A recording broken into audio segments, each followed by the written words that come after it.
नमस्कार मित्रांनो, आपल्या सर्वांचं पुन्हा एकदा संकल्प न्यूज चॅनलवरती स्वागत आहे। तर काय आहे आजचा स्पेशल रिपोर्ट, सविस्तर बातमी जाणून घेण्यापूर्वी आपण चॅनलवरती नवीन असाल तर चॅनलला सबस्क्राइब करा आणि बेल आयकॉनचं बटन प्रेस करायला विसरू नका। विधान परिषदेच्या निवडणुकीमध्ये महायुतीने महाविकास आघाडीला धोबीपछाड दिलाय। तर या निवडणुकीमध्ये महायुतीचे सगळे 9 उमेदवार निवडून आले।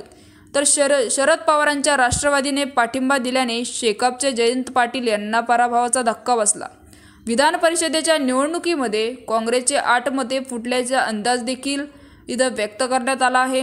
यानंतर काँग्रेस आमदार जिशान सिद्दगी यांच्याबाबत उलटसुलट चर्चा सुरू झाली आहे। या सगळ्या चर्चांवर जिशान सिद्दगी यांनी प्रतिक्रिया दिली। आमदार जिशान सिद्दगी यांचे वडील बाबा सिद्दगी हे सध्या अजित पवार गटाच्या राष्ट्रवादी काँग्रेससोबत आहेत, त्यामुळे जिशान सिद्दगी यांना क्रॉस होल्डिंगवर ठेवण्याचा संशय केला जात आहे। या सर्व आरोपानंतर जिशान सिद्दगी यांना काँग्रेससोबत संताप व्यक्त केलाय। मला काँग्रेसच्या कालच्या बैठकीत निमंत्रण मिळाले नाही, विजय वडेट्टीवार असे म्हणत असतील तर त्यांनी माझ्या समोर सांगावे। ज्यांना असा आरोप केला तेच दुसऱ्या पक्षांच्या संपर्कात असतील म्हणून ते आरोप करत आहे।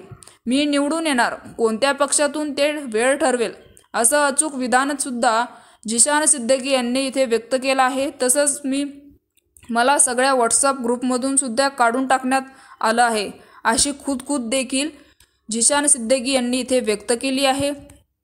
तर मित्रांनो, विधान परिषदेचे विजयी उमेदवार भाजपचे पंकजा मुंडे, योगेश टिळेकर, डॉक्टर परिणय फुके, अमित खोरके, सदाभाऊ खाते आणि शिवसेनेचे कृपाल तुमाने, भावना गवळी, राष्ट्रवादी काँग्रेसचे शिवाजी गर्जे, राजेश विटेकर, तर काँग्रेसचे प्रज्ञा सावंत, शिवसेना उद्धव ठाकरेचे मिलिंद नरवेकर असे आहेत। तर मित्रांनो, याविषयी आपल्याला काय वाटतं आम्हाला कमेंट बॉक्सच्या माध्यमातून नक्कीच कळवा आणि चॅनलला अजूनही सबस्क्राइब केलं नसेल तर चॅनलला सबस्क्राइब करा, जेणेकरून असेच नवनवीन व्हिडिओ आणि राजकीय घडामोडी सर्वप्रथम तुम्हाला या चॅनलवरती बघायला मिळतील।